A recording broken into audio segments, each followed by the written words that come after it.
오늘 예정의 이유 세 번째입니다. 구원에는 개인적인 구원의 의미도 있지만 공동체적인 구원의 의미가 있습니다. 오늘날 우리 개신교회는 너무나 개인 구원에만 초점이 맞춰져 있습니다. 철학적인 이유도 있어요. 그러니까 약간 우리가 철학의 좌파라고 하는 해겔 쪽이 공동체적인 것 쪽으로 가버렸거든요. 여기서 이제 히틀러나 이런 사람들 때문에 철학적인 문제가 발생을 했는데, 반대 진영에서는 어떻게 가냐면 개인적인 그러면은 관계 속으로 빠져들어가는 거예요. 키에르케고르나 신 앞에선 단독자. 그러니까 내가 하나님을 만나야 되는 거고, 내가 만나는 거고, 꼭 내가 만나서 하나님을 만나야 구원받는다, 이제 이렇게 가버리는 거죠. 그러나 원래 구원의 의미에는 공동체적인 의미가 있습니다. 교회를 향한 구원의 의미, 이스라엘 백성을 향한 구원의 의미, 이런 게 있다고요. 하나님이 이스라엘 백성 애굽에서 건져낼 때에 민족을 구원하셨어요. 사실은 하나님이 해방시키셨고 구원했지만 그 가나안 과정, 약속의 과정 속에서 구원받지 못한 개인도 있었고, 심지어는 심판받고 60만 명의 대부분 광야에서 그냥 살았거든요. 약속을 경험해 본 사람은 두 사람밖에 없습니다. 그런데 이스라엘 백성은 구원받았고 약속의 땅에 들어갔거든요. 그러니까 구원의 개념이 뭐예요? 민족적으로 일어나는 겁니다. 그러니까 구원에는 개인적인 구원도 있고 공동체적인 구원이 있어요. 시편 133편을 보면 이렇게 되어 있습니다. 1절에 보라, 형제가 연합하여 동거하며 어찌 그리 선하고 아름다운가. 하나님 보기에 형제들이 연합해 있는 게 참 아름답다. 내가 너희가 잘했다. 이렇게 모여있으니, 교회로 모여있으니, 공동체로 모여있으니 잘했다. 내가 너에게 복을 주마. 그리고 그 공동체에 주는 복이 뭐예요? 3절에 보니까 그게 헐몬의 이슬, 헐몬산의 이슬이 내린 것 같이 아름답대요. 형제들이 잘 사는 거 보니까 거기서 여호와께서 복을 명령하셨나니 곧 뭐로요? 영생이로다. 구원의 개념이 공동체적인 개념이 있어요. 그러니까 몸을 통한, 예수 그리스도의 몸을 통한 구원이 있다는 얘기죠. 하나님이 우리를 왜 예정하셨을까? 앞에서 예정의 여러 가지 이유 중에 우리를 거룩하게 하시고 하나님께 영광 돌리게 하고, 그런 이유도 있었죠. 근데 오늘 본문에서는 10절에 특히 이렇게 말합니다. 그리스도 안에서 통일이 되게 하려고. 무슨 통일일까요? 남북의 통일일까요? 나의 세 가지 소원. 그 첫째도 통일이 되는 것, 둘째도 통일이요, 셋째도 통일. 이게 통일일까요? 오늘 공동번역서의 본문 10절을 이렇게 번역했습니다. 오늘 본문 10절 공동번역서에서요, 때가 차면 이 계획이 이루어져서 예수 그리스도 안에 있는 계획입니다. 하나님 아버지 하나님의 계획. 하늘과 땅에 있는 모든 것이 그리스도를 머리로 하고 헤드로 하고 하나가 될 것입니다. 그 몸이 전체가 하나가 될 것. 하나님께서는 우리 모두 그리스도 안에 있는 자들이 예수 그리스도의 몸으로 되게 하기 위해서 예정을 해놨다는 거예요. 예수 그리스도의 팔의 역할, 다리의 역할, 눈의 역할, 이걸 위해서 예정이 되어 있다는 거예요. 그리스도의 몸이 되기 위해서 창세전부터 예수 그리스도의 몸이 되게 하기 위해서, 그 파트가 되게 하기 위해서 하나님 그걸 위해서 예정해냈대요. 근데 이 사람들이 그 예정의 의미를 깨닫고 각자 자기 위치에서 교회 몸의 역할을 해낼 때, 예수 그리스도의 눈의 역할을 해낼 때, 몸의 역할을 해낼 때, 다리 역할을 해낼 때 하나님께서 거기에 복을 내리신다는 거예요. 예정의 의미를 깨닫는 사람들이에요. 이걸 위해서 예정이 되어 있다는 겁니다. 우리 한성교회는 그 예정의 의미를 깨닫고 진실로 예수 그리스도의 몸으로서 하나 되는 교회로 나아가기를 바랍니다. 우린 진짜 통일됐습니까? 통일됐습니까? 교회가 이렇게 예수의 몸으로 하나 되기 위해서 힘써야 됩니다. 근데 간혹 몸과 마음이 따로 놀 때가 있죠. 혹시 그런 말씀 했어요? 마음은 온이로되 육신이. 이거 언제만 있으세요? 죄 지을 때요? 일할 때 그런 거 있어요. 일할 때 몸이 예전 같지 않네. 운동할 때 몸이 예전 같지 않네. 이럴 때 있잖아요. 여러분은 저를 믿으실지 모르겠는데 제가 생각보다 탁구를 잘 칩니다. 항상 제 실력을 보여주지 않기 때문에 여러분이 제 실력이 어느 정도인지는 잘 모르시겠지만 제가 지금까지 아마추어하고의 탁구를 해가지고는 져본 적이 없는 것 같습니다. 그러니까 저를 이기시려면 상당히 연습을 많이 하셔야 될 것 같아요. 선수 생활을 하지 않고서는 저를 아마 이기기가 어려울 겁니다. 근데 제가 우리 교회 와가지고 탁구를 이렇게 안 했죠. 1년 넘게 거의 책상에만 이렇게 있었잖아요. 그리고 제가 여기를 맨하탄 신방을 가는데 전사하고 가는데 진짜 20m 가는데 주저앉게 생겼어요. 몸에 근육이 다 빠진 거예요. 그래서 이제 탁구를 한번 하는데 이렇게 스매싱을 한번 하는데 한 번 하고 나니까 힘이 쪽 빠지는 거예요. 정말로. 그래서 그때부터 탁구를 어떻게 하냐면 다 수비 형태로 이렇게 툭툭툭툭 대기만 했어요. 전삼하고 치는데도 땀이 한 방울이 안 나요. 계속 이렇게만 치니까. 근데 그렇게 해도 힘들었어요. 제가 탁 스매싱을 하려는데 그 생각이 탁 들어요. 분명히 탁구는 몸으로만 치는 게 아니라 눈으로 치는 거거든요. 감각. 공의 스핀이나 이게 오는 걸 순식간에 수많은 각도로 계산을 해가지고 거기에 맞춰서 각도의 이 라켓의 각도를 다 조절해가면서 힘 조절 다 해가면서 쳐야 되거든요. 그렇지 않으면 튕겨나가는 거니까. 그러니까 눈이 중요해요. 눈은 보이죠. 저 공의 스핀이 이렇게 오네. 그럼 이렇게 하면 맞을 것 같은데 안 맞아요. 틱 하고 얇게 맞고 떨어지는 거예요. 왜요? 마음은 눈은 그런데 해야 될 것 같은데 몸이 못 따라주더라는 거예요.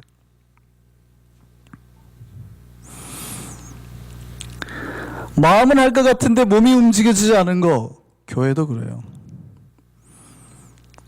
왜 그런 문제가 발생하냐면 운동하지 않고 훈련하지 않으면 그런 증상이 커져요. 마음은 여전히 똑같은데 몸이 훈련되지 않으니까 운동하지 않으니까 그런 증상이 발생하더라는 거예요. 교회도요 똑같습니다. 하나님의 말씀이 들려요. 말씀은 들려요. 해야 되겠다는 걸 알아요.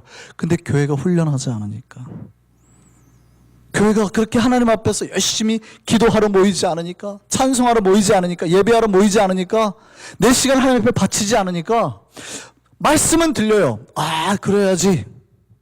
근데 몸이 안 따라주기 시작하는 거예요. 어느 순간부터. 뭐 분명히 내가 복을 받는다고 했는데, 저게 날라오면 이렇게만 치면 분명히 들어간다고 했는데, 분명히 목사님이 그렇게만한 복을 받는다고 했는데 정작 현실에서는 안 돼요. 했는데도 안 돼요. 안 맞는단 말이죠. 왜요? 훈련이 안 돼서. 이게 현실인 겁니다. 예수님은 말씀하시는데 몸이 따라주지 않는 증상들이 교회마다 일어나고 있어요. 저는 우리 한성교회가 하나 되는 교회, 예수 그리스도의 몸으로 하나 되는 교회, 살아나는 교회, 움직이는 교회, 이해와 사랑 가운데 연합하고 합력하는 통일된 교회로 나아가기를 소망합니다. 우리가 이걸 위해서 예정됐다고. 그 완벽한 예수 그리스도의 몸을 위해서 이들에게 하나님이 복을 허락하십니다. 통일된 예수 그리스도의 몸에 속한 자들에게 복이 있어요. 오늘 본문 8절 볼까요? 하나님 우리에게 복을 주신대요. 우리에게 넘치도록 부으시는 복에 대해서 기록이 되어 있는데, 여러분들이 보면 좀 실망하실 수 있는 복이에요. 하나님 우리 예정하신 자에게 주시는 복이 뭐냐면 지혜와 총명을 주신답니다. 왜 하필 지혜와 총명일까요? 하나님 우리 예정해서 이렇게까지 교회로 부르시고 예수의 몸 되게 하셨으면 돈 주면 되잖아요. 그냥 돈 주시면 되지. 건강 주시면 되고 권력 주시면 된다고요. 쉽잖아요. 내가 예수를 믿게 교회 다니는 순간부터 돈이나 권력이나 뭐 이런 거를 주지, 건강을 주지, 왜 하필 지혜를 주시냐고요. 탈무드에 이런 말이 있습니다. 물고기 한 마리를 주면 하루를 살 수 있지만 물고기 잡는 법을 가르쳐주면 평생을 살 수 있다. 유대인들은 우리 생각하는 거예요. 자녀에게 물려줄 수 있는 가장 좋은 유산은 재물이 아니라 지혜다. 그래서 유대인들은 물질을 유산으로 남기기보다는 물질을 버는 지혜를 가르치려고 했었습니다. 물고기를 남기는 것도 좋다고 생각할 수 있죠. 물고기를 자녀에게 주는 게 나쁘지는 않죠. 그러나 물고기는 얼마 못 가 곧 썩어버린다고요. 그런데 물고기 잡는 노하우와 그물을 전해주면 이 아이는 죽을 때까지 풍성한 물고기를 맛볼 수 있게 된다는 거예요. 하나님이 우리에게 주시는 복도 마찬가지입니다. 하나님은 신자들에게 지혜와 총명을 주시기를 바랬어요. 주시기를 원했어요. 그런데 신자들은 돈을 바라고 건강을 바라고 명예를 바랍니다. 좀 다르죠. 하나님은 우리가 지혜와 총명을 가지고 그것을 취하기를 원하시는데 신자들은 직접적으로 달라 그래요. 돈, 건강.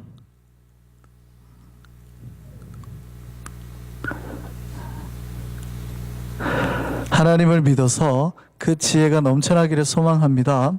그러면 하나님은 우리에게 지혜만 주시고 다른 복을 주시지 않는다는 말인가요?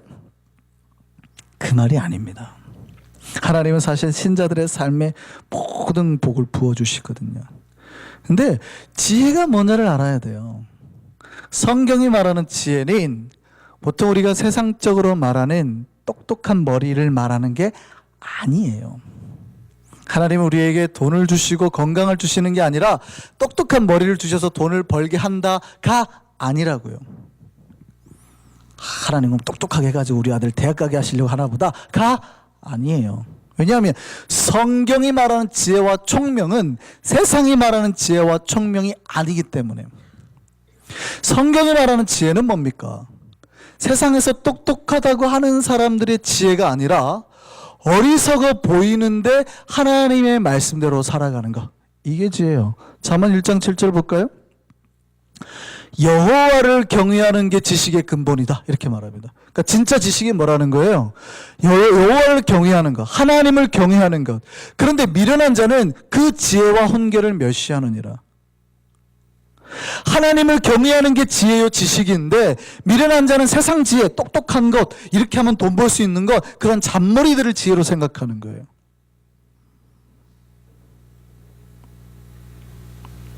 성경이 말하는 지혜는 하나님을 경외하는 겁니다. 인간이 생각하는 판단과 인간이 생각하는 부가 되는 방법을 내려놓고 오히려 하나님이 선택한 말씀의 길, 정직의 길, 진리의 길을 따라 사는 것, 이걸 보고 성경은 지혜다. 더 정확하게 말하면 하나님 우리에게 말씀을 주실 때 그 말씀이 내 생각에는 이해가 안 되지만 그 말씀이 내 머리보다 더 똑똑하고 나을 거라는 걸 믿고 순종하고 나아가는 걸 보고 지혜다 그래요. 이 지혜를 가진 자가 복을 누리게 돼 있어요.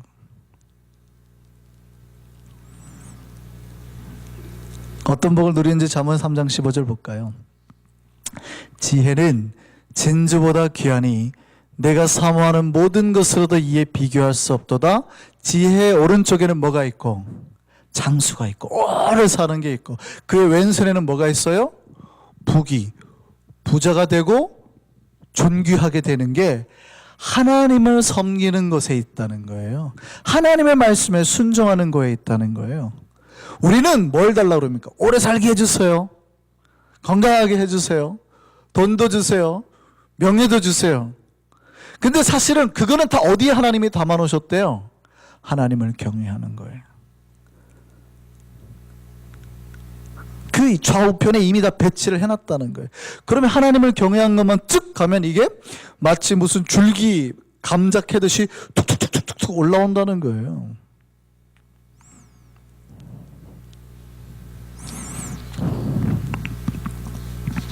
그런데 많은 분들이 생명을 달라고 기도해요. 돈을 달라고 기도하고. 그런데 더 지혜로운 거는요, 하나님을 더 잘 섬기게 해달라고 기도하는 게 더 지혜입니다. 하나님이 거기에 복을 배치해 놓으셨어요. 오늘 그 하나님이 주시는 복이, 그 지혜가 이미 예정된 우리에게 넘치기를 소망합니다.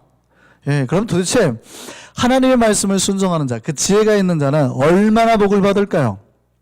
우리가 이 땅에 사는 동안에 얼마나 복을 받을까요? 창세기 26장 1절 2절 볼까요? 12절 13절 볼까요? 같이요. 이삭이 그 땅에서 농사하여 그 해에 몇 배나? 100배나. 이삭이 농사를 지었는데, 원래 이삭이 농사꾼이 아니에요. 이삭이 근데 농사를 지었는데 그 해에 100배나 얻어서 여호와께서 복을 주심으로 그 사람이 창대하고 왕성하여 마침내 거부가 되어. 신약에서도 하나님이 똑같은 약속을 하셨습니다. 마가복음 볼까요? 예수께서 이르시되 내가 진실로 너희에게 이르노니 나와 복음을 위하여 집이나 형제나 자매나 어머니나 아버지나 자식이나 전토를 벌인 자는 현세 있어 집과 형제와 자매와 어린이와 자식, 어머니와 자식과 전토를 몇 배를 받아요? 100배나 받고. 하나님이 우리에게 허락하신 복의 약속은 몇 배예요? 100배입니다. 100배. 그 100배의 복을 누려 사는 우리가 되기를 바랍니다. 근데 가슴에 와닿지 않죠. 왜냐하면 우리가 지금 100배의 복을 별로 못 누리고 있기 때문에 와닿지 않아요. 그 이유는 하나님은 분명히 우리에게 지혜와 총명을 주시기를 원하는데 지혜를 붙드는 게 쉽지 않아요. 지혜는 하나님의 말씀이 왔을 때 순종하는 거라 그랬잖아요. 그러니까 분명히 내가 보기에는 돈 계산해봐도 이쪽이 이윤이 훨씬 많이 남아요. 그런데 하나님의 말씀은 정직하라는 거거든요. 근데 요거 하면 굉장히 망하게 생겼어요. 그런데 진짜 지혜로운 사람은 뭐예요? 세상적으로 머리가 똑똑한 사람은 이걸 선택하겠죠. 근데 하나님의 지혜를 선택한 사람은 이거예요. 근데 이걸 선택하는 게 쉬울까요? 어려울까요? 이게 어렵다니까요. 그러니까 참 지혜를 가지는 게 쉬운 일이 아니에요. 이삭이 왜 복을 받았는지 볼까요? 하나님이 이삭에게 그랄 땅에 머물라고 합니다. 창세기 말씀 보시죠. 아브라함 때에 흉년이 들었습니다. 그래서 이삭이 흉년 때문에 어디로 가게 되냐면 블레셋 아비멜렉이 사는 지역에 가게 됩니다. 하나님이 그런데 그 지역이 어디냐면 이집트하고 이스라엘 사이에 경계에 있는 지역이 그랄이에요. 여기가 완전 사막 지역이거든요. 광야 지역. 그러니까 풍요로운 땅이 어디냐면 그 물이 있는 그 가나안 땅 고센 지역, 이스라엘 백성이 살았다. 거기까지 내려가면 풍요로워요. 유목민이니까. 거기까지 내려가면 되는데 하나님 뭐라고 말씀하시냐면 이삭에게 나타나 이르시되 애굽으로 내려가지 말고 내가 내게 지시하는 땅에 거주하라. 그 다음에요 3절 이 땅에 거류하면 조건이에요. 네가 이 땅에 거류하면 내가 너와 함께 있어 내게 복을 주고 내가 이 모든 땅을 너와 내 자손에게 주리라. 하나님이 딜을 했는데 이삭에게 딜을 했는데 갑자기 이상한 딜을 한 거예요. 네가 만약에 여기에 머물면 복을 주겠다. 그 복이 그 땅이 뭡니까? 이스라엘에서 가장 척박한 지역, 연 강수량이 200ml밖에 안 돼요. 그러니까 비가 1년에 2만밖에 안 온다는 거예요.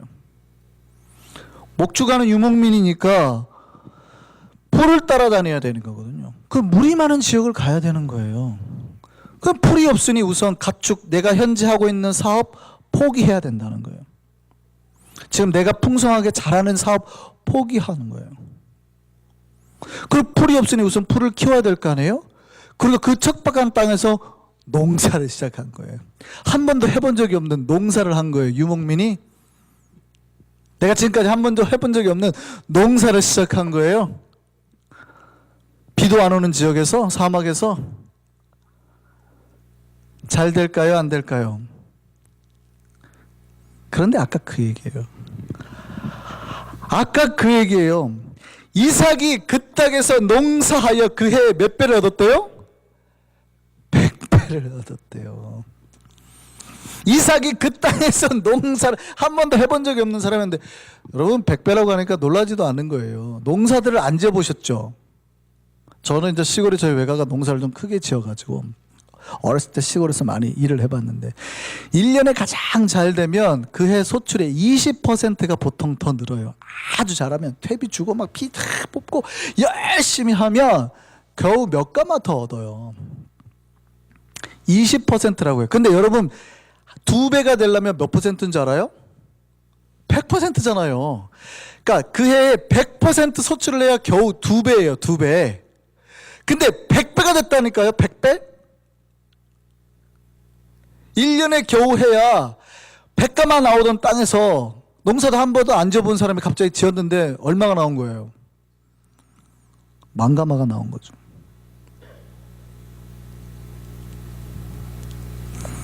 (120가마가) 나온 게 아니라 10,000가마가 나온 거라고요. 농사 한 번도 안 지어본 사람이. 하나님이 복을 주셨대요. 복을 받는 이유가 뭡니까? 이삭은 하나님의 말씀에 순종하는 게 복 받는 길이다라는 걸 알았어요. 그게 지혜라고요. 그게 세상적인 방법으로는 부모님이 뭐라고 그랬어요? 여러분 자식이 이삭처럼 한다 그럴 때 여러분 뭐라고 하겠어요? 아이고 잘한다. 아주 망할 길을 가는구나 네가. 그러지 않겠어요. 근데 이삭은 그게 복 받는 건 줄 알았어요. 그래서 창세기 26장 6절에 이삭이 그렇게 했대요. 딱 그 밑에 이렇게 됐어요. 이삭이 그 아래 거주하였더니. 네가 거주하면 복 주겠다 그랬더니 이삭이 그 아래 거주했대요.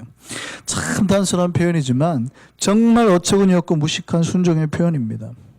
가축이나 재산을 벌 수 없는 것에 하나님이 거하라고 했다고 거했다는 거예요. 이걸 성경은 지혜다라고 말하는 거예요. 그리고 이삭이 순종해서 받은 게 100배의 소출이에요.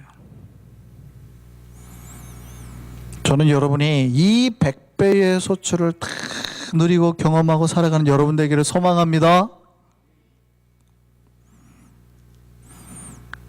그런데 이것도 말씀드려야 돼요. 마가복음 말씀 다시 기억해 볼까요? 신자들의 삶에 복만 있으면 좋을 것 같은데요. 아까 뭐도 있대요? 자, 현세에 있어 집과 형제와 자매와 어머니와 자식과 전토를 몇 배를 받아요? 100배를 받아요. 내가 복음을 위해서 살면, 말씀에 살면. 근데 그 다음에 뭣도 받는데요? 박해도 겸해서 받고. 꼭 이걸 기억하셔야 됩니다. 이게 박해가 여러분을 넘어뜨리게 하는 게 아니라 여러분을 더 강하고 튼튼하게 만드는 거예요. 복받은 이삭이 100배나 되니까, 농사를 해서 100배나 되니까 아비멜렉이 시기를 합니다. 블레셋 왕이. 그래가지고요, 이삭의 복의 근원인 우물을 뺏어버려요. 물이 거기서 막 펑펑 쏟아져 나오니까 뺏어버려요. 근데 이삭이 싸우지 않고 옮깁니다. 3번이나 우물을 파면서 옮겨요. 근데 더 성경이 놀랍게 말하는 거는 이삭이 우물을 팔 때마다 물이 쏟아졌대요. 팔 때마다. 할렐루야. 우리는 지금 이게 무슨 말인지 정확히 잘 모르는 거예요. 이스라엘은 석회암지대인데 그 사막 지역에서 물을 팔려면 이 수원지까지 땅에 닿으려면 100m, 200m를 파야 된대요. 뭐 고대사에서 100m, 200m까지 팔려면 얼마나 오랜 시간을 파야 돼요. 근데 그걸 팠다고 그래서 그 속에서 물이 나와요? 안 나오죠. 그러니까 내가 파고도 물이 안 나올 확률이 엄청 높은 거예요. 근데 이삭은 파면 물이 나왔다는 거예요. 파면. 오늘 우리에게 그런 복이 넘치기를 바랍니다. 하나님이 우리를 예정해 놓으신 이유가 뭘까요? 우리를 불러서 당신의 자녀 삼아주시기 위해서 맞죠. 우리를 거룩하게 하시기 위해서 맞습니다. 영광의 찬송을 부르게 하기 위해서 맞죠. 우리가 앞에서부터 다 그 살펴봤죠. 그런데 우리의 입장만을 놓고 보면, 우리 인간의 입장만을 놓고 보면 복 받는 지혜 깨달아서 그 복 누리고 살라고 부르신 거예요. 그 복이 어디에 있는데? 교회 안에, 통일된 이 예수 그리스도의 몸 안에 있는데. 그래서 여러분이 이 교회에 앉아 있는 거 아닙니까? 그 지혜를 찾기 위해서, 말씀을 듣기 위해서, 복의 열쇠를 쥐기 위해서 교회에 나와 있는 거 아닙니까? 그리고 그 지혜를 받으셨다고요. 복의 열쇠를 가지셨다고요. 할렐루야. 가끔가다 목회를 할 때 제가 깜짝깜짝 놀라는 게 있어요. 놀라운 거는 복의 열쇠를 이미 가지신 분들이 복이 없는 세상을 보고 동경하면서 저기 가면 잘 될 것 같은데 이러고 있다고요. 지혜 없는 곳에서 복의 근원인 지혜를 찾을 수가 없거든요. 한국 속담에 이런 말이 있죠.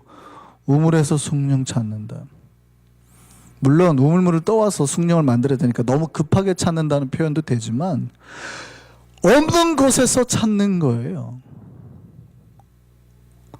여러분이 이미 그 복을 찾기 위해서 교회에 나오셨음을 믿으시기 바랍니다. 그럼 교회에 나오셨으면 진짜 복을 찾으셔야 돼요. 진짜 지혜, 말씀을 듣고 비록 내가 순종하기 어려울 것 같아도 해보시라고요. 그게 복이 되는지 안 되는지는 결과가 말해주니까. 그게 지혜입니다. 그게 지혜. 근데 교회 왔는데도 계속해서 세상 방식대로 계산하고 내 머릿속으로 계산해서 살면 교회 와가지고도 여전히 세상 복대로 사는 거예요. 그러니 100배는 어떻게 경험을 해요? 그냥 한 배만 먹고 20%만 내가 열심히 해서 20%만 벌고 사는 거지. 우리 모두 100배의 복을 누리고 사는 우리가 되기를 바랍니다. 하나님 반드시 우리에게 복 주시고 복 주실 겁니다. 지혜로 말미암아 복 주시기 위해서 예정하셨어요. 예수 그리스도의 몸으로 통일된 우리가 한 명도 빠짐없이 그 복을 누리게 되기를, 살게 되기를 소망합니다. 예수님이 이 땅에 오셨어. 우리의 왕으로 오셨어. 통치하시면서 그 복을 주시는 거니까 예수를 맞아들일 수 있는 우리가 되기를 바랍니다.